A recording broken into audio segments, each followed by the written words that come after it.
Hello बच्चों जी, कैसे हो आप सब? आप समझ ही गए हैं कि आज मैं फिर किस पाठ का अगला भाग आपको समझाने यहाँ पर उपस्थित हुई हूँ। पानी, जल, जल ही जीवन है। चलिए हम ज़्यादा समय व्यतीत नहीं करते हैं, व्यर्थ नहीं करते हैं और हम अपने पाठ्य पुस्तक का वह पृष्ठ देखते हैं। पिछले बार हमने यहाँ तक पाठ किया था, अब हम यहाँ से लेकर आगे का पाठ करेंगे।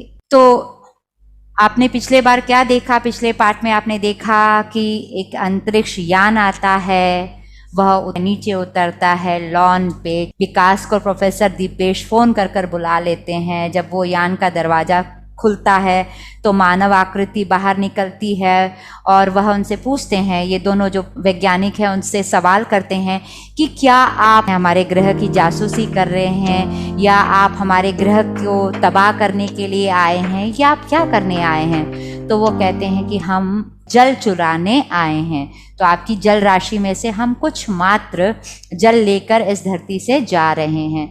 तो प्रोफेसर दीपेश और विकास उस मानव आकृति से पूछते हैं, आप कहेंगे एलियन, आप कह सकते हैं। तो आपको मालूम है कि जल चुराना जो है बुरी बात है, जल जीवन है। तो वो कहते हैं हाँ मालूम है। चलिए अब यहाँ से हम कहानी फिर से आगे पढ़ते हैं और समझते हैं। मालूम है, इसलिए हम इसकी सिर्फ थोड़ी सी मात्रा अपने ग्रह पर ले जा रहे हैं।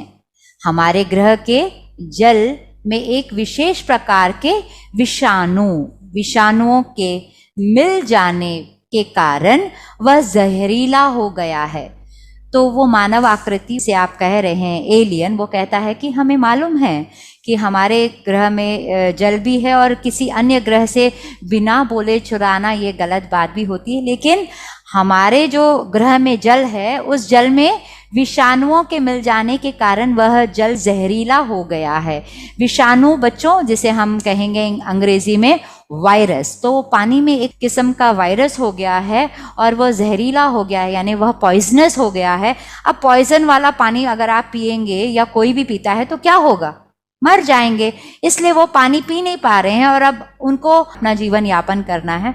तो वो क्या कर रहे हैं? वो दूसरे ग्रहों पर आ रहे हैं और दूसरों ग्रहों पर खोज कर रहे हैं कि जल कहाँ कहाँ है और जल लेकर अपने ग्रह को वापस जा रहे हैं। यहाँ पर देखिए वह जहरीला हो गया है, उसके उपयोग से हमारे ग्रह पर महामारी फैल गई है। बच्चों आजकल यहाँ पर महामारी फैली हुई है। आप देख रहे हैं महामारी हमारे यहाँ फैली हुई है, जो आपके स्कूल बंद हैं। बिल्कुल, कोविड-19, कोरोना वायरस, ऐसी बीमारी जो एक से दूसरे को तुरंत लग जाती है, चाहे छूने से, चाहे वायु के द्वारा, चाहे पानी के द्वारा। सो इस तरह से जो है वहां पर पानी के द्वारा महामारी फैल गई थी उनके ग्रह पर, जिससे वहां के लोग मरने लगे हैं। हमने तो उन विषाणुओं को नष्ट कर दिया है, लेकिन जल में घुले जहर को अभी तक पहचान नहीं पाए हैं। दूसरे ग्रह के जो वासी होते हैं वो कहते हैं कि हमने उस वायरस को तो खत्म कर दिया है, यानी उन विषाणुओं को तो हमने नष्ट कर दिया है, लेकिन वो जल में जो जहर घुल गया यानी मिक्स हो गया है जहर, हम अभी तक उस जहर की पहचान नहीं कर पाए हैं। जल को विषहीन बनाने में समय लगेगा। विषहीन यानी विष के बिना, विष को पूरी तरह से जल से निकाल देना है तो काफी समय लग जाएगा। पानी के अभाव में हमारे लोग मर रहे थे।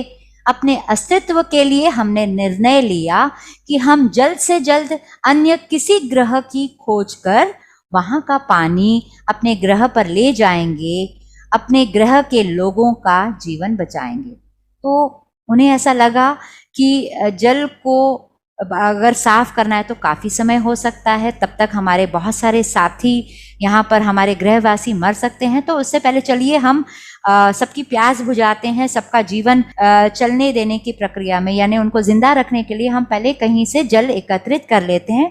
उन्होंने ऐसा सोचा और वह पृथ्वी पर आ गए। हमारी नज़र आपके नीले ग्रह पर पड़ी। नीला ग्रह बच्चों, जब आप अंतरिक्ष से पृथ्वी को देखते हैं तो एकदम नीली नीली दिखाई देती है। देखिए इस चित्र में, देखिए आपको नीला ग्रह दिखाई दे रहा है ना? कितना सुंदर लग रहा है। तो वह इसलिए धरती को बार बार आपके नीले ग्रह पर पड़ी इस तरह से संबोधित कर रहे हैं। जो हमसे अधिक नजदीक था, और ये पृथ्वी जो है उनके ग्रह से बहुत नजदीक भी थी। हम यहाँ उतर गए।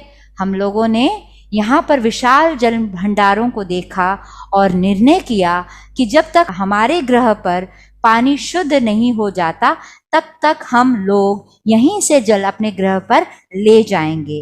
हम लोग लगभग 1 सप्ताह से जल विशेष यान की सहायता से ले जा रहे हैं। हम लोग अपना मिशन चुपचाप पूरा करना चाहते। तो वो आगे कहते हैं कि हमने आपके नीले ग्रह पर जो है बहुत ही विशाल जल भंडारों को देखा, यानी यहाँ पर जल का भंडार है इस ग्रह पर। कई सारी नदियां हैं, कई सारे तालाब हैं, कुएं हैं वगैरह। तो ये सारी जल राशि जब उन्होंने देखी तो उनको ऐसा लगा कि चलिए यहीं से जल चुराया जा सकता है। और वो 1 सप्ताह से लगातार 1 सप्ताह से ये काम कर रहे हैं। क्या काम बच्चों?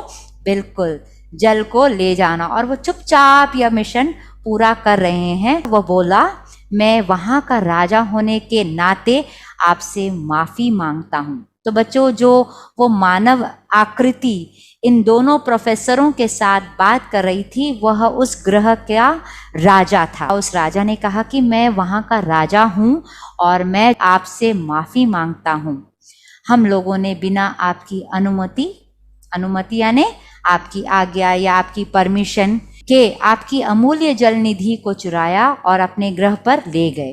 तो वो अभी क्षमा मांग रहे हैं, हमको माफ कर दीजिए कि हमने बिना आपसे पूछे आपकी जो ये जल राशि है वो चुरा ली है। जल निधि मतलब आप जानते ही हैं, निधि हम कहेंगे धन दौलत संपदा। तो ये जो जल जो है ये निधि से कम नहीं है बच्चों। जल भी जो है धरती की अमूल्यवान निधि है और उसे हमने चुरा लिया, इसलिए अभी हम आपसे क्षमा चाह रहे हैं, ऐसा उस व्यक्ति ने कहा। और अंतरिक्ष यात्री अपनी बातें समाप्त कर अपने यान में बैठकर अंतरिक्ष की ओर उड़ चले। तो वो यात्री जो है फिर अपने यान में बैठ जाते हैं और वापस अंतरिक्ष में वो यान चला जाता है। वो अपने ग्रह को वापस लौट गए। प्रोफेसर दीपेश और प्रोफेसर विकास टकटकी लगाए इस अंतरिक्ष यान के बारे में सोच रहे थे। एकदम वो सोच रहे थे। टकटकी लगाना बच्चों, एक ही चीज को लगातार देखे जाना।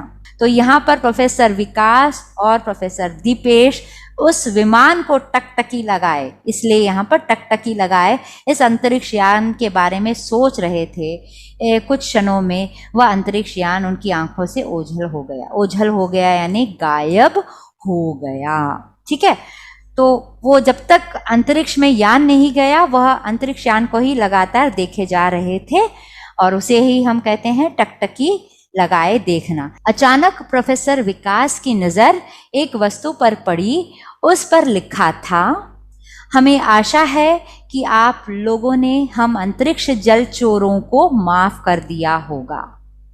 आपसे प्रार्थना है कि आप अपने जलाशयों को साफ और सुरक्षित रखें ताकि आपको भी हमारी तरह जल चोर ना बनना पड़े। आप ही का अंतरिक्ष जल चोर मित्र। तो यहाँ पर नीचे कोष्टक में दिया गया है बच्चों, संचार माध्यमों के लिए विज्ञान पुस्तक से संकलित। तो आपके जो ये पाठ की कहानी है यह इस पुस्तक से ली गई है, तो इसलिए उस पुस्तक का नाम यहाँ पर नीचे लिख दिया गया है। आपने अभी देखा ना बच्चों कि विकास और दीपेश तो चकित रह ही गए, लेकिन कहानी सुनने के बाद क्या आपको ऐसा नहीं लगा कि अगर ऐसे कुछ जल चोर और हो गए या किसी ग्रह से मानव आकृति अगर हमारे धरती पर उतरे और हमारे पृथ्वी का जल इसी तरह से चोरी करते हो ले जाएं तो क्या होगा? लगातार और जल स्तर घटेगा। तो ये तो एक रहा चोरी का कारण। और किन कारणों से धरती का जल स्तर, यानी आप जानते ही हैं कि हर 5 व्यक्ति में से किसी एक व्यक्ति को जो है पीने का पानी उपलब्ध नहीं होता, यानी साफ पानी नहीं मिलता, या आप कहेंगे 5 में से 2 लोगों को नहीं मिलता या 3 लोगों को नहीं मिलता। कई स्थान ऐसे हैं जहाँ पर पीने का पानी की सुविधाएं भी नहीं हैं। आपने देखा होगा कई औरतें जो है दूर दूर ऐसे इस तरह से सर पर खड़े रखते हुए वो चली जा रही हैं। आप कभी राजस्थान गए हो, ऐसे स्थानों पे, मरुस्थलों पर यानी डेजर्ट एरियाज पे, वहाँ पर जल के पीने के पानी की बहुत तंगी होती है, तो कहीं कहीं दूरों मीलों चलकर जल को लेकर आना पड़ता है, जल वो बचाते हैं। लेकिन और कई स्थानों पर, जैसे अभी आपने आसपास ही देखा होगा, मैंने भी अपने आसपास जब हम जाते हैं, जिस रास्ते से हम गुजरते, तो मैंने देखा है वहाँ पर तालाब है और ढेरों कचरा भरा पड़ा है। मैं सोचती हूँ कि क्या इस पानी का उपयोग हो सकता है? तो पेड़ पौधों के लिए कर सकते होंगे, लेकिन उसका अधिक उपयोग तो और कोई किया नहीं जा सकता।